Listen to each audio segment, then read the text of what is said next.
जी नमस्कार दोस्तों।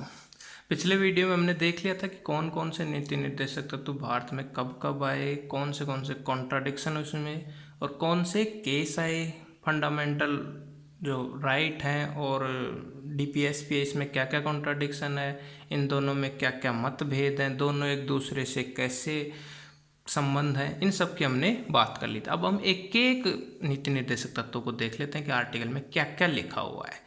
ये कई बार पीटी में पूछ लेता है, इसलिए इसको ले लेते हैं। देखिए आर्टिकल 36 जहाँ से शुरू होता है नीति निर्देशक तत्व, आर्टिकल 36 टू 51। आर्टिकल 36 में जो राज्य की परिभाषा दी गई कि राज्य कैसा होगा। अब राज्य की परिभाषा वही मैंने आपको पहले बताई थी, आर्टिकल 12 में भी राज्य की परिभाषा बताई थी, वो सेम ही है। आर्टिकल 12 में जो राज्य की परिभाषा है वो सेम ही आर्टिकल 36 में दे रखी है।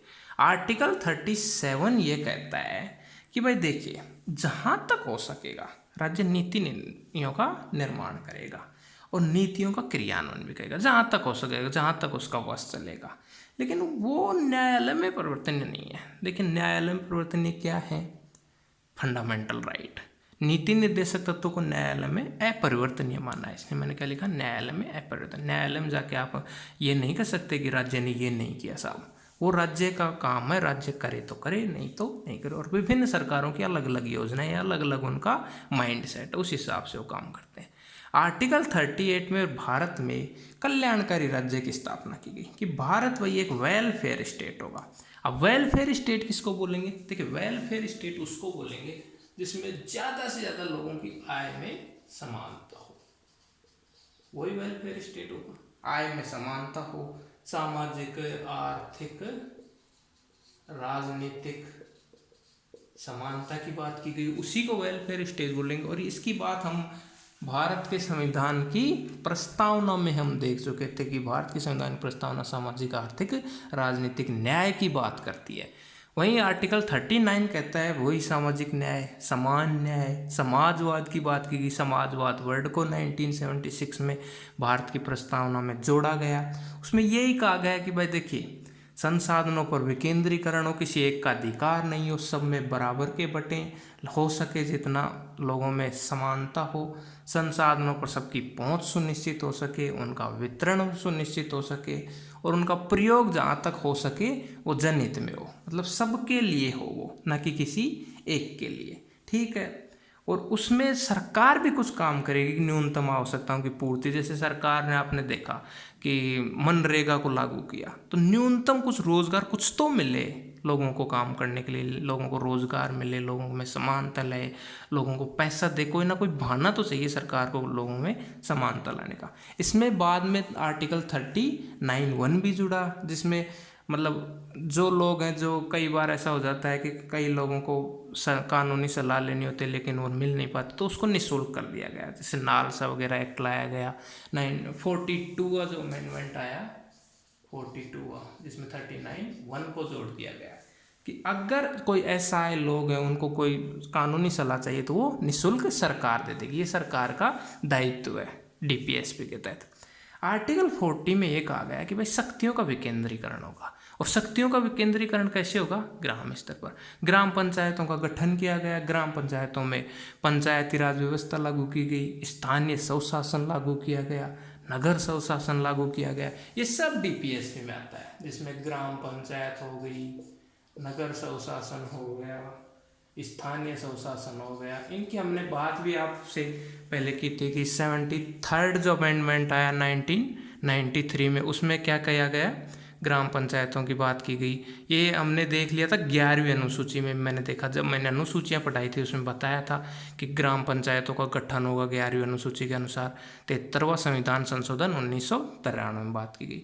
74वां संविधान संशोधन आया, उसमें नगरीय प्रशासन की बात की गई, नगरीय पालिकाओं की बात की गई। ये सब ग्राम पंचायतों का गठन, ये आर्टिकल 40 में दायित्व बना किसका? सरकार का, कि वो ये लागू करे। आर्टिकल 41 में ये कहा गया कि भाई जो गरीब लोग हैं या जिनको सहायता चाहिए, शिक्षा चाहिए, जो कमज़ोर लोग हैं, विकलांग लोग हैं, उनके लिए सरकार कुछ अलग से व्यवस्था करेगी, उनको आरक्षण देगी सरकार। जैसे विधवाओं को नौकरी देती है, उसके लिए विडो के लिए अलग से कैटेगरी निर्धारित करती है। जैसे कई बार क्या होता है, कोई शहीद हो जाता है तो शहीद के बेटे को नौकरी देते हैं, तो वो सब इसके तहत आ गए, उनको कुछ अलग सहायता देगी सरकार, ये सरकार का दायित्व बन जाता है।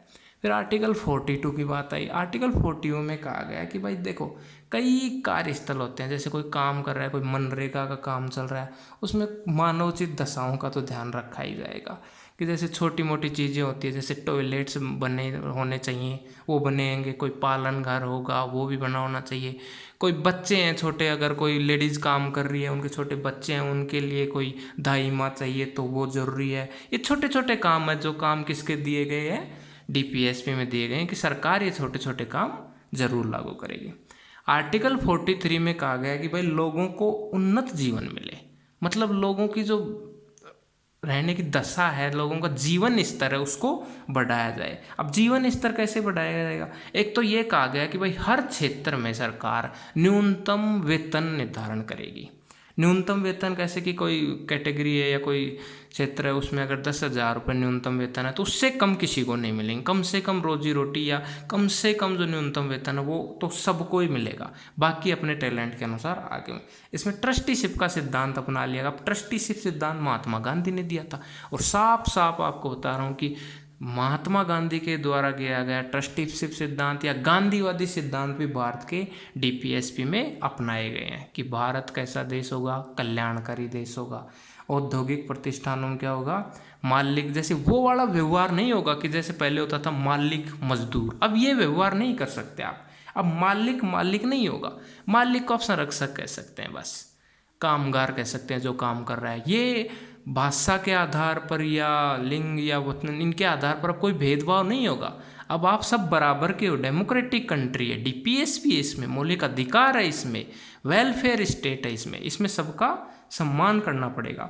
मजदूरों को भी प्रबंध में सहायता देनी पड़ेगी, मतलब जैसे कई सहकारी समितियां सरकार के द्वारा बनाई जाती हैं, उसमें सब लोग मिलजुल कर काम कर सकते हैं, सबका भला हो ऐसा सरकार चाहती है। आर्टिकल 44 में कहा गया कि भाई कॉमन सिविल कोड, ये बहुत बड़ा इश्यू है। देखिए इसके जो बड़े बड़े इश्यू हैं, जैसे आर्टिकल 370, 35 है, वो मैंने पहले बोला था, इसके ऊपर अलग से बनाएंगे। आर्टिकल 44 भी एक बहुत बड़ा इश्यू है जिसके ऊपर सरकार की नज़र, कॉमन सिविल कोड। अब देखिए कॉमन सिविल कोड की बात बहुत सामने आ रही है। इसमें ये कहते हैं कि भाई पूरा भारत एक है, डेमोक्रेटिक कंट्री है, अखंड भारत है, तो फिर ये सबके लिए अलग अलग व्यवस्थाएं क्यों, अलग अलग कानून क्यों? जैसे मुस्लिम पर्सनल लो, सिख पर्सनल लो, हिंदुओं का अलग से लो, हिंदुओं के अलग से संस्कार। अब देखिए कॉन्ट्राडिक्शन यहीं पर बैठता है। DPSP और FR शुरू से एक दूसरे के दुश्मन है। जहाँ DPSP लागू होता है वहीं FR का उल्लंघन हो जाता है। अगर FR को लागू करते हैं तो DPSP लागू ही नहीं हो सकता। कॉमन सिविल कोड आर्टिकल 44 के तहत अपनाया गया। ये जैसे कि मुस्लिम पर्सनल लॉ का मैं उदाहरण लेता हूँ। मुस्लिम पर्सनल लॉ, मुस्लिम समुदाय ये कहता है कि हमारा अलग से कानून है, हमारी शरीयत के अनुसार हम कुछ काम करते हैं, मुस्लिम पर्सनल लॉ। अब वो तो कह दिए, और वो किस आधार पर कह दिए कि हमें तो आर्टिकल 25 से 28 धार्मिक स्वतंत्रता का अधिकार है कि भाई हम अपना धर्म अपना सकते हैं, उसका प्रचार प्रसार कर सकते हैं, अपने धर्म के अनुसार कोई काम कर सकते हैं। लेकिन इसी DPSP में ये भी तो कहा जा रहा है कि कॉमन सिविल कोड की स्थापना के लिए सरकार प्रयास करेगी। अब ये अगर ये प्रयास करती है तो इसका उल्लंघन होता है, प्रयास नहीं करती है तो आर्टिकल 14 का उल्लंघन करता है। कैसे? जैसे मुस्लिम जो महिलाएं हैं वो एक बात कह देती हैं, जाके रिट लगा देती हैं, साबानो केस में भी देखा कि भाई एक मुस्लिम हस्बैंड है वो 4 शादी कर लेता है, ठीक है वो कर सकता है, शरीयत में लिखा है, उनके कानून में लिखा है, मुस्लिम पर्सनल लॉ में लिखा है, लेकिन उसका तो अधिकार का उल्लंघन हो गया ना। उस मुस्लिम लेडीज़ की क्या गलती है कि उसके हस्बैंड ने 4 शादी कर ली? उसके अधिकार का क्या उसको हक नहीं है कि उसका हस्बैंड एक ही शादी करे? क्या उसको खुद को हक नहीं है कि वो 4 हस्बैंड रख सके? तो ये कॉन्ट्राडिक्शन बार बार बैठ रहा है, ये विभिन्न मुद्दों में बैठेगा। अब इसमें तो फौजदारी मामले थे, जैसे उसमें IPC की धाराओं के अनुसार काम चलते रहे।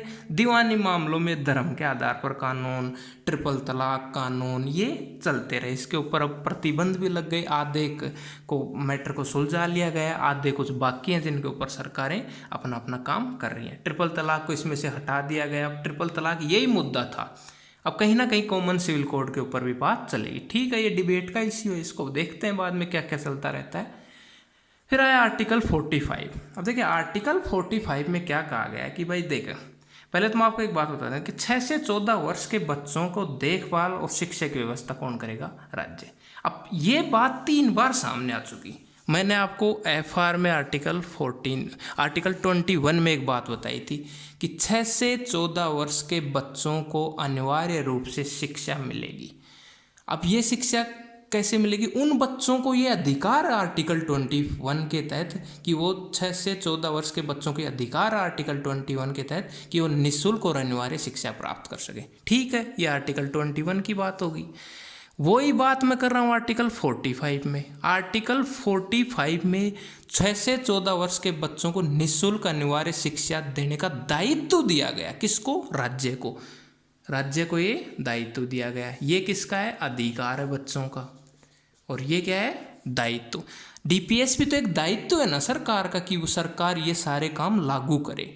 और वही बात इसको एक बार और भी देखते हूँ FD में, फंडामेंटल ड्यूटीज में। फंडामेंटल ड्यूटीज में भी 11वां मूल कर्तव्य जोड़ा गया और उसमें भी ये दायित्व दिया गया किसको? पेरेंट्स को, कि आप अपने बच्चों को 6 से 14 वर्ष के बच्चों को क्या करेंगे? आप पढ़ाएंगे, उनको अनिवार्य शिक्षा दिलाएंगे। 3 प्रकार से इसको 3 जगह इसका उल्लेख आता है, इसलिए मैंने इसको क्लियर किया।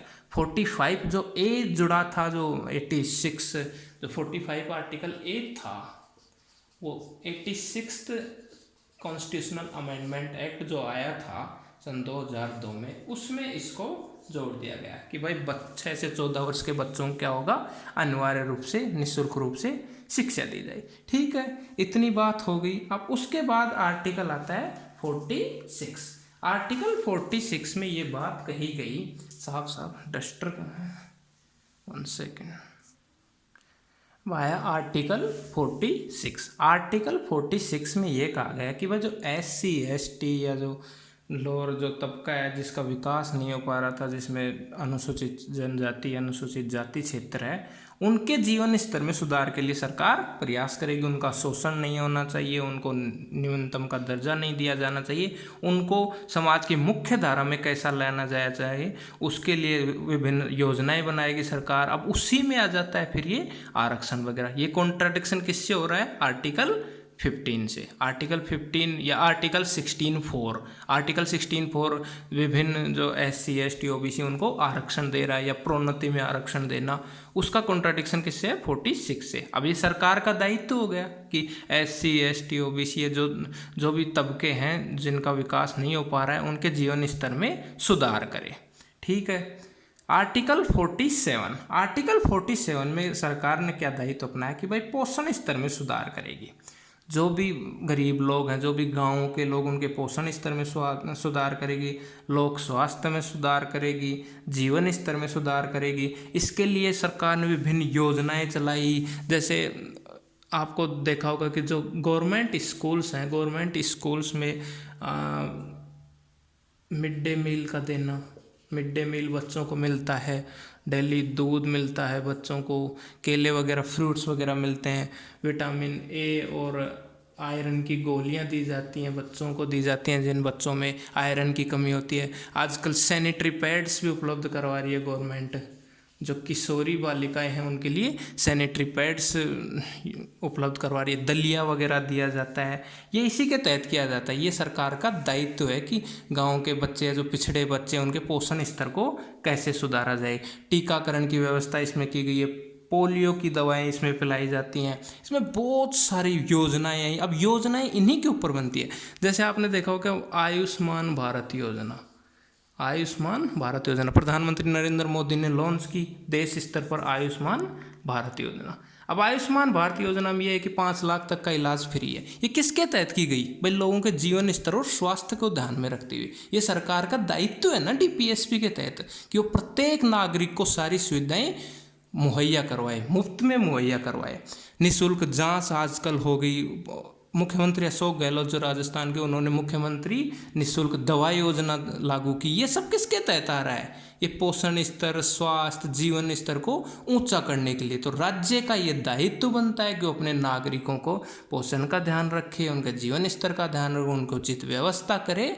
तो ये सब आर्टिकल 47 में इसका उल्लेख किया गया। अब आर्टिकल 48 है। 48 में क्या कहा गया कि भाई सरकार का ये भी दायित्व है कि वो पशुपालन और कृषि या तकनीक वो अपनाए, नई नई तकनीकें लाएं विभिन्न देशों से। जैसे भारत में हरित क्रांति आई, तो हरित क्रांति किसके तहत आई? इसी के तहत तो आई। यह श्वेत क्रांति आई, नीली क्रांति आई, पीली क्रांति आई, ये सब किसके तहत आई? आर्टिकल 41। आर्टिकल 41 में सरकार का दायित्व था कि भारत में कृषि पशुपालन के विकास को बढ़ावा दे, इसमें नई नई तकनीकें लाए, नए नए हाइब्रिड बीज लाए, हाइब्रिड सीड्स लाए। इसमें अब आर्टिकल 48 में और भी जुड़ गए, जिसमें जैसे आर्टिकल 43 जुड़ा, 48 में 48(3) जो जुड़ा, उसमें इसमें क्या किया गया कि जो वन्य जीव हैं, वन्य जीव, उनको भी शामिल कर लिया गया। अब वन्य जीवों को शामिल करने के लिए इसका क्या लक्ष्य था कि भाई पर्यावरण और वन्य जीव, इसको किस में शामिल कर लिया गया? 48(3) 86 संविधान संशोधन 2002 में इसको भी शामिल कर लिया, जिसमें राष्ट्रीय उद्यान आ गए, आपके नेशनल पार्क आ गए, जिसमें वन्य जीव अभ्यारण्य आ गए। अब इसमें सब कुछ आ गया।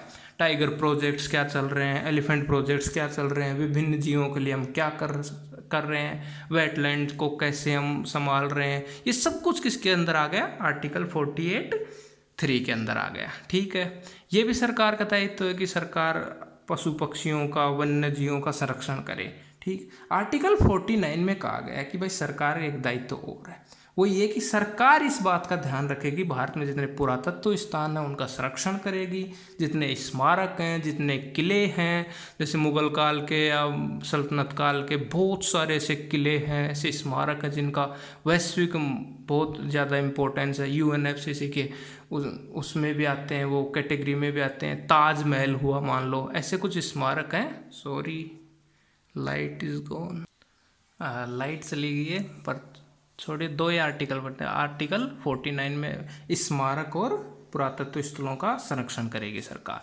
अब आर्टिकल 50 में साफ साफ कहा गया है कि भाई जो कार्यपालिका और न्यायपालिका है, इसमें जो जितनी शक्तियाँ इनका पृथक्करण करेगी, यानी कि इनकी शक्तियों का विभाजन करेगी। और आर्टिकल 51 में कहा गया कि अंतर्राष्ट्रीय शांति के लिए सरकार जितने भी प्रयास करेगी, जैसे अंतर्राष्ट्रीय विभिन्न स्तर के मुद्दे हैं, या जलवायु समझौता है, या आतंकवाद का समझौता है, इसके तहत विभिन्न जो मंच हैं, ब्रिक्स हुआ, G20 हुआ, G7 हुआ, उसके तहत सरकार जो भी काम करेगी वो आर्टिकल 51 के तहत करेगी। Okay, thank you.